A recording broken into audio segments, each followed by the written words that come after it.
the reason why you find the things you're seeking for in life, and I think the reason why you stumble into people like Grandmaster Whoop is because you either consciously or subconsciously somehow register, I want to find more spiritual resources or more people who are adept in that kind of thing. The unconscious mind, which I guess people could register as God, uh, registers that, and then it incrementally pushes you in that direction. But that's an entire rabbit hole on its own. It seems like you dive deep into that. Yeah, yeah. Well, when do you notice like the seed gets planted though? Like, do you notice like, you know, so knives when popping up and does stuff? I don't know. I don't know. That's a good question, to be completely honest. I think over probably the past 3 years, I've just been soaking in a bunch of information unknowingly. Something about me is that I just consume a bunch of information, just super easily absorb it. And only now is it actually lining up and making sense. And that's super common within whatever you want to call it. If you read academic texts, they call it increasing within your consciousness, which is effectively just this thing is the conscious mind. This can be described as the unconscious mind. Um, how conscious you are is effectively just how saturated can you make the conscious mind into that blissful silence that is the unconscious mind. And the more familiar this person becomes with that absolutely still stillness, the more sensitive you become to subtlety. And you see it within all kinds of aspects like economics, poetry, movies. Movies are a fantastic example because you bump into something like intra text, where you can detect things that were always in front of you that you couldn't detect previously. Yeah. What made you fascinated with the unconscious though? Like what's so Uh, fascinating about going?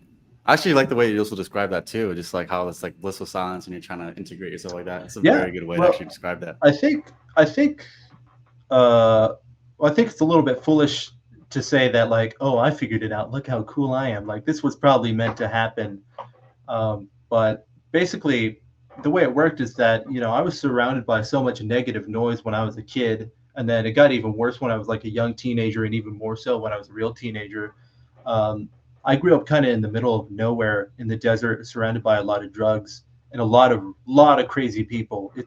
It's a miracle I didn't end up on drugs. But getting off track, um, I bumped into the only thing that actually gave me any kind of peace was around the age of like 20, maybe 21, when my sister was like, "Hey, you should read this book." And this book effectively talked about this brainwave states and using intellectualism, using science is pretty effective at coaxing people who have a really thick ego because it gives them tangible proof that they can internalize and then actually leverage. So it talked about the brain waves. It talked about like beta at 16, and it talks about like alpha at like 8, or beta, no, alpha, and then theta, delta. And I just found that absolutely fascinating. And I didn't talk to anyone about it. I just kept on chewing on it silently, and super casually, just on my own in my free time. That's a great sign. If you're doing something in your free time, that probably means you have a lot of interest in it. It's probably going to perpetuate itself into something more. But I started realizing, I started getting closer. I was like, oh, this unconscious mind thing it's just silence. It's just silence. And what I found out, I looked at the other people in my family, and my family's super interesting because uh, there was all kinds of layers of abuse and drugs and arguing all the time. And every family member, including myself, all had our own ways of dealing with that trauma. And what you can equate it to is that trauma is kind of like noise, and you keep yourself around that particular noise to keep yourself in a familiar environment. And when you take that noise and you line it up to the silence, or like two ocean waves, those two waves conjugate, more and more that noise begins to fade away. And that's the process of ego purification. I might be getting off track. I might be going too fast. No, that Um, makes sense. okay, sweet, Because like the sweet. question was just like what made you fascinated with the unconscious. So like maybe if you tie in like So in your personal experience, you start to feel the noise from the trauma and things start to become silent through studying all this kind of stuff. Is Yeah, that, and then so that made you quite interested in yeah, so it was studying at this? first it was super subtle. At first it was super subtle. So I knew something was there, but I didn't know how to describe it. I didn't know how to grasp it. So I noticed that a lot of the people who I actually respected and who actually had a lot of maturity and had a lot of wisdom to them, or who could operate under pressure really effectively, they were really quiet and they listened a lot. And I realized that I didn't do that all that much. And I was like, okay, being quiet, being able to get work done. And at that time, I was just focused on work. I was just trying to make a living. Um, and then bit by bit, it became more apparent. It was like, oh, it's like these people who I really like are really quiet because they're just paying attention to things. And what would happen is that I would like accidentally create my own, I don't know if you could call them meditations, but like mantras, I suppose, were just like accidentally, I don't know, I don't know if I was like a monk in a previous life or something, but accidentally I just became aware of something I called the eternal silence within, and I just tried focusing on that as much as possible all throughout my day job.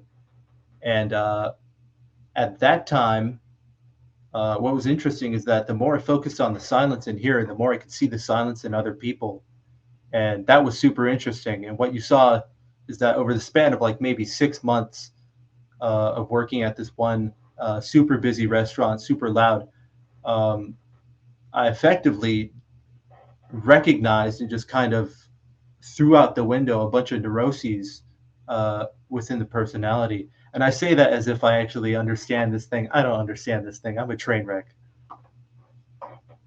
Wait, what do you mean by like you saw silence in other people? Like you can tell that they're also conscious and you guys Right. were like kind of thing, or So hopefully I can actually describe it.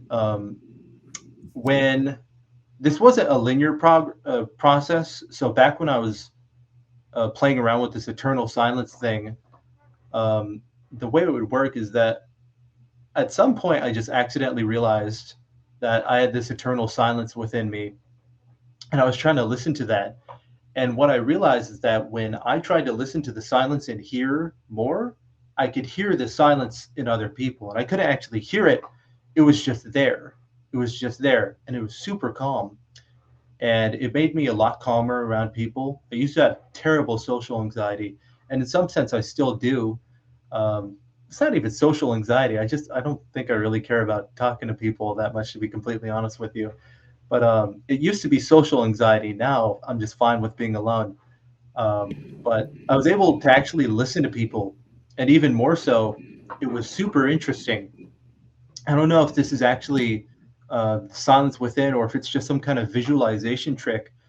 But what I would start to do is that if there was somebody who I was having deep conversation with, I used to have no conversation skills at all, by the way. It's an absolute miracle that I'm talking to you right here, right now. But it was super fascinating because I effectively went from this person who had no idea how to have an organic conversation with somebody. And what I would effectively do is that I would say, okay, I'm going to put all the silence I have in here in that person. And what would happen is that it was like super hard to describe. It's like I could just focus on everything within them. I could just see them. I could just feel them. And it wasn't anything, I don't think it was anything like psychic.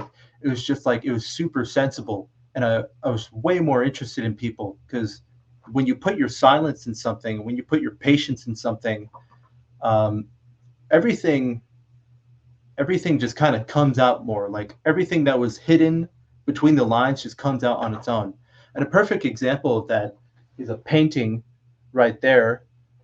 If hmm you take a painting, you take a photograph, and you just stare at it. And Grandmaster Wolf told you about this. He said um, all you have to do is count from 10 back to 1, and if you can do that without hesitating, um, you, you have a decent amount of consciousness than most people, or maybe it's from 30 back to 1. Same concept. So find a person, find a thing, find a painting, and just put your patience, put your silence into it. And what you see is that the painting comes to life. And I don't mean it actually comes to life. I just mean that it just kind of, everything that was already within it presents itself effortlessly. You can just see the minute detail. And it's not that phenomenon exclusively with painting. You can do that. You can do it with everything. You can do it with everything. You see it within uh, books all the time too. Introtext, where you become sensitive to subtlety. Yeah, it's interesting. So like Yeah. if you have like a long day for work, for example, and the noise Mhm. is very loud in your head, how do you connect to silence when your mind is racing? Because I know that like a lot of people, for example, struggle with like long day at work, you know, a bunch of stuff happened, their mind's racing, maybe this person was being rude. And so Yeah. when they try to Yeah. connect to eternal silence, they don't really have a pathway to it. Or maybe it's kind Right. of like maybe it'll take a little bit of a longer time to become silent after a long day of work. So Right. Right. So it's super the interesting that you pathway. actually. Yeah, it's super interesting that you asked that. So I was working at that super busy restaurant. I loved it to death, by the way. It was, for some reason, stressful environments. I just mesh into them really well. For some reason, when everything's really loud, I can find that silence super easily. And it was ironically more difficult to find the silence within silence. But to answer your question, when I figured out how to do that eternal silence thing, I kind of forgot about it after like 6 months. And I effectively stopped meditating at that point. And it was only until maybe like 8 months ago that I actually started meditating again. So I didn't stumble upon this eternal silence thing, and it wasn't like this one magic trick that'll save your life. Um, I lost it. I let go of it because I didn't recognize what it was, and then I continued to stumble in the neuroses of the mind for like another year. But when I was super stressed out from that job, uh, it was super interesting because it happened on its own. Uh, what I would end up doing, and this was like a cocktail bar kind of restaurant, so I'd be coming home at like 2 in the morning. Um, it was super interesting. I would start typing philosophy, and had no idea I had that in me. You can still find the philosophy. It's on thinkspot.com.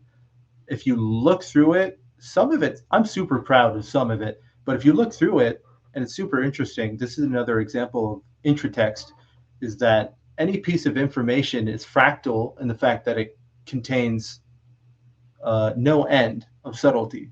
So if you have a single snowflake, you can get a tremendous amount of information out of that. And you can do that with the text that people write too. So if you go back and you look at that philosophy, you can see when I'm approaching realizations that are higher than my own beliefs. And you can see when I'm super frustrated and I've discovered something in here subconsciously and it's working its way out so it can actually filter out and die. So I did not know how to actually sit down and meditate after super hard busy days, or perfect example, like you said, somebody gets in your face and it's just stuck in your mind. That used to happen to me so much. I hated that. It was like, oh man, um, the thing that gave me peace was writing. The thing that gave me peace was writing. And what's happened now is that fortunately, I've kind of learned a little bit more about the subtlety of this thing up here. And all you need to know is that you're not actually this thing, and you don't actually have control over this thing. This person, I love this guy. I'm not this person. I'm not this person. Um, you just kind of learn how to watch them. You learn how to watch them, and instead of trying to force that silence of mind, it just happens on its own. uh, it's like walking a dog. If you if you're walking your dog, it's on a leash, and you want to guide it to a direction, you don't pull it in the direction you want to go with force. You gently guide it, and it just kind of happens. So Hmm.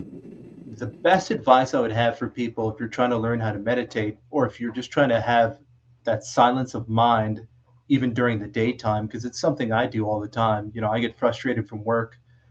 Um, I have a lot of noise up here. I have a lot of visualizations up here. Um, all I effectively do is I think of it this way. Um, your mind is a body of water, and there's a lot of motion within it. So all you have to do is hold completely still. And what happens is that those ocean waves within the mind are going to keep on moving. But because that stillness, that eternal ocean that is the unconscious mind, that is just so absolutely still, is completely surrounding of all the ocean motion, that is the mind. Um, what you see is that if you just let the waves do whatever they're going to do, they calm down. And it's kind of like a metaphor for ice cubes. If you just let them sit in the water and you just let the waves pass over them, they melt away naturally. Yeah. Yeah. Um, Interestingly enough, this is something else too. I I'm getting a little bit better at meditating. I know a lot of people are way more experienced at it. I'm not that good at meditating. And funnily enough, um, like I don't set up habits. I don't meditate regularly. I just kind of do it impromptu, and I accidentally stumble into these states of just absolutely brilliant silence, accidentally for like maybe 1 minute, and then I have to go to work. Another great Yeah. example, another super funny example. Um, I was running. I was running on a track. I was just working out, and I was like, I think it had been forever since I ran, so I was like, okay, I'm gonna go like 3 miles, which isn't even that much. And then I decided to double it like halfway through because why? I don't know, something up here. Um, and what happened is that I kept on going and I kept on going and I kept on going. I wanted to quit so many times, but you have to talk yourself through it. This thing, I think what happened is that this thing became so exhausted that it just stopped putting energy out to try to resist not running.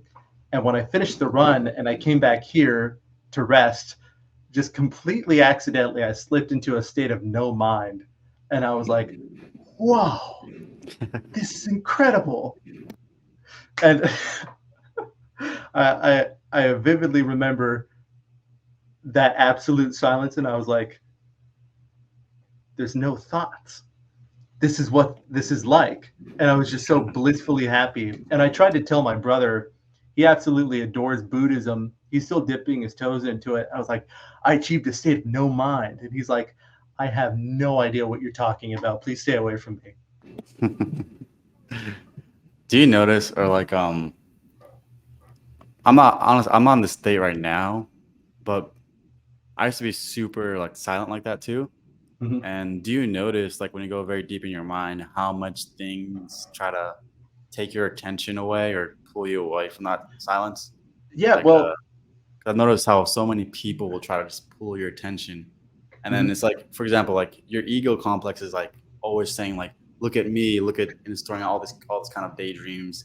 And people with somewhat of an ego, mhm. when you're going about your everyday, life, if they have that ego up and you're eternally silent, they're like trying to pull your attention, like, hey, look at me, like, kind of thing. Like, have you You ever noticed you like that kind you of stuff do happen? not need to tell me. You do not need to tell me. I know exactly what you're talking about. It frustrated me a great deal. And then I realized, oh, if my ego is getting frustrated that his ego is doing that, that means my ego is also somehow that. So this thing up here projects all of its frustration outward. So if you're getting upset that said person is doing X or Y, it's a projection that your own ego is going, look at me, I'm so cool, I would never do that. I'm going to generate energy off at antagonizing that person or generating a label. But even with that realization, um, what I do, and this is something I've had to learn how to do because I'm surrounded by a pretty diverse group of people. Um, when you have people's egos super ramped up and they're just getting juice out of everything, they're just, I'm sure what I'm talking about, but they're just in like a high state of motion. They just keep on going. They keep on saying stuff. They keep on making noise. Uh, Yeah. the most effective thing you can do is not give them attention. Is not give them attention. I don't mean ignore them. Like give them your attention, but don't feed them any stimuli.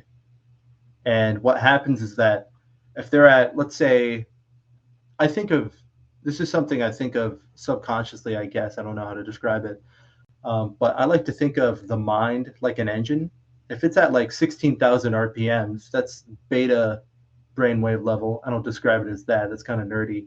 But if their engine is revving super high, I can't try to get them down to a super low level. The only thing I can focus on is just getting them to a slightly lower level than beforehand. And it's not even, I describe it outwardly like that, and it sounds Machiavellian, but it's way less think and it's way more feel.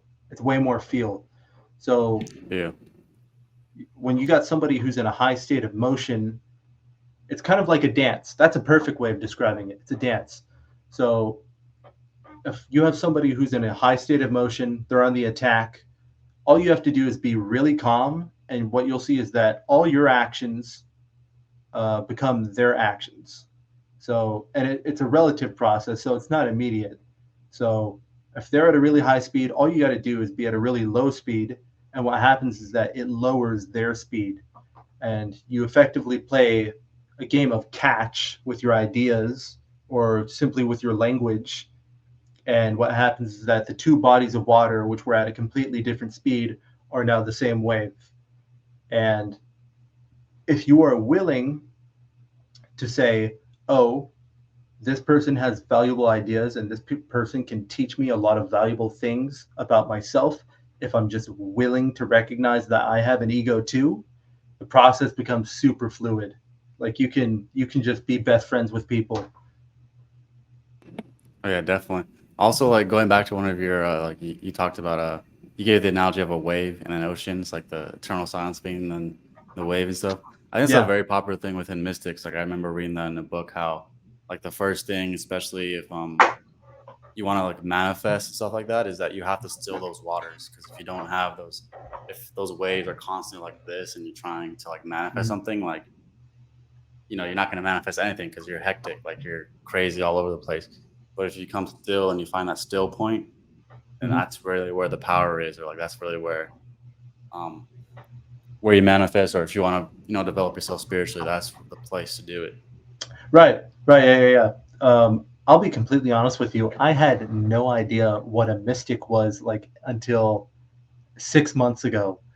But what's super interesting, and this is something that I see within people, and I see it within children too, which is super interesting because it means they're developing too, even right now as we speak, is that effectively, in order to get what you want, in order to actually move forward, uh, people who have a lot of success in navigating that metaphorical ocean don't push water out when they swim. They let the ocean come to them, and then they just lean into it and keep swimming.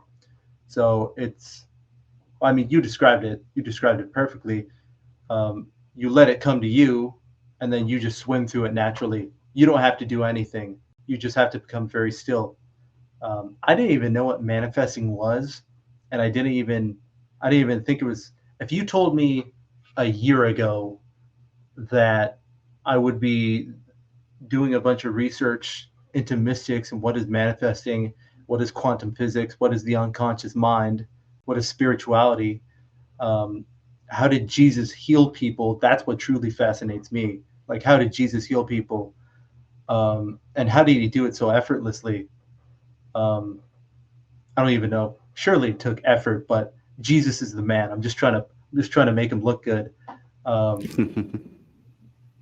but where was I going with this? I get off track. That's my worst. I mean, you're saying like you're fascinated, or you're fascinated with how effortlessly they do things. It's like, oh, it needs to be Right, right, still. right, You just go through it. right. Yeah. So thank you for that. That's something I got to work on. I got to remember the original question. If you go to that YouTube channel I've made, I've only got 5 videos, but I get off track like 3 separate times through every single video. But it's super fascinating because you'll see that there's actually no separation between the pursuit of enlightenment and literally everything that exists.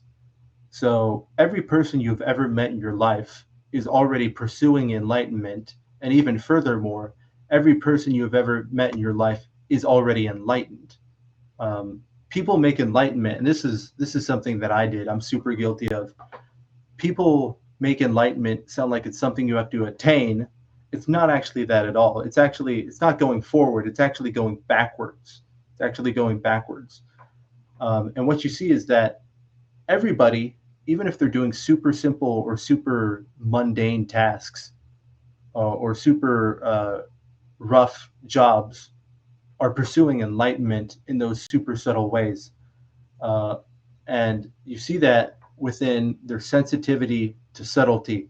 So you may have like a welder who smokes 20 packs of cigarettes a day. Sorry, said that wrong. 20 cigarettes a day, and he drinks, and he has terrible breath, and he swears like a sailor. But when he goes to his job, he's the best welder you've ever met because he knows how to put his focus and his silence into the beads, and he can just weld like crazy.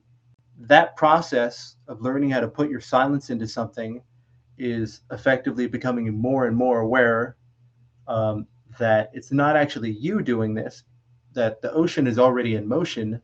All you have to do is just catch the wave. It's just catch the wave. And then you get to an even higher state of consciousness, and consciousness is just silence. You get to an even higher state of silence, and you realize that this person and this person's thoughts aren't even yours. It's just happening on its own. And Exactly. Yeah. yeah, and when I did that 3-day dry fast, after I broke it, I've fluctuated from time to time. I've accidentally slipped into states of, I guess you could call it enlightenment, effectively of silence. That's a good way of putting it. It's the realization of self as non-manifest or self as non-existent. When I broke that 3-day dry fast, for the rest of the day and like the day after that, I was super quiet, and I felt like I was still in my body.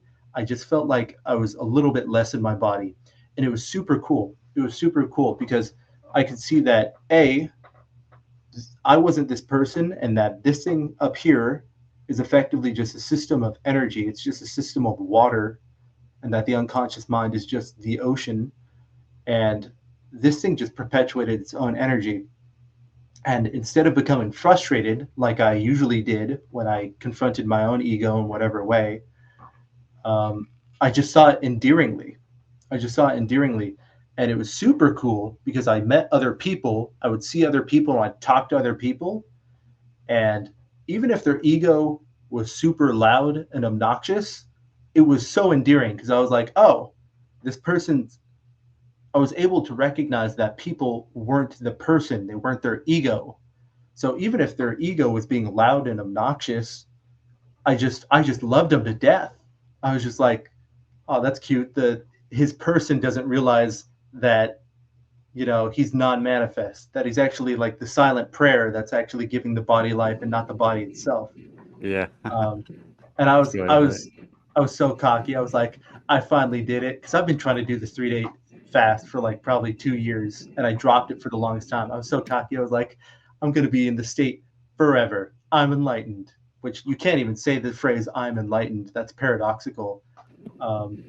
That state wore off like 2 days later, and now we're here. It was always there, son. Yeah, it's always there. I got to learn how to meditate, I guess. I got to get good at it. Of course. And my final question is, let's see. My final question is, let's see, what's a good question I can ask you?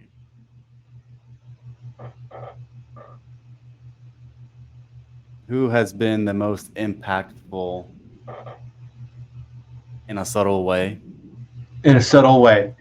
To you on the spiritual journey? On a spiritual journey. Oh, I'll give actually, you two answers. actually, just in general, just in general. Just in general, can I Yeah, still give you two answers? yeah, of Okay. course. So from I, hmm. So I was probably subconsciously gathering a crap ton of information over the past like 5, 6, 7, 8 years. But it wasn't until like 9 months ago I stumbled upon a book called Power versus Force by Dr. David R. Hawkins. And that book just blew my mind. Like it presents a whole map. I highly recommend you read it if you haven't. But it presents a whole map of consciousness. It talks about the ego, talks about what God is, and I didn't realize I was projecting my ego onto God. And I believed in God, but I didn't have a relationship with God. I had no idea how to pray. I didn't even understand what people meant when they said the universe. Um, so Oh, and Dr. David R. Hawkins, he passed in 2013, but he has a bunch of video lectures online, and the information is so simple and so endearing that it just you can absorb the information so quickly, and it's super interesting. That taught me almost everything I knew about the ego. So Dr. David R. Hawkins, he's here in the ether. I'm sure he's number one. He's number one. Uh, and then Number the two. second and number two, just the person within everyday life would have to be my sister. Um, she was always the rock. She was always the rock. So even when things were super noisy, even when I didn't know which way was left or right, even when I had family troubles, she was there. She was there. And I was like, how do I be like my sister? And she taught me a lot. She was one of the people who's like, hey, I want you to read this book that taught me about the brainwave states, the unconscious mind, um, and that just kind of spun it off. That and my brother, I love my brother to death.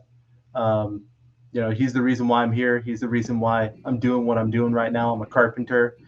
Um, but yeah, yeah. Just I love everybody. Every face is the face of God. I've tried telling people that they don't get it, but I don't know. Maybe it'll make sense in time. Oh And yeah, and then where? I'll let you know when I figure out how to levitate. You just come over, just left it over here, yeah. Yeah, yeah. Why not? Why not? And then where can people find you? I have a super small YouTube channel. The name of the YouTube channel is literally my last name, Needham. You can find it on YouTube. I have 5 videos. They are of the highest quality. Definitely don't have poor lighting. And yeah, I don't know what kind of content I'm going to make in the future. It'll be super interesting. But yeah, it was absolutely awesome to meet you. I can't wait to see what kind of your channel is going to blow up in like 6 months from now. You got to talk to Grandmaster Wolf again. But Yeah, I'm we'll going to see. stop myself. I'm getting too excited. Thanks for having me.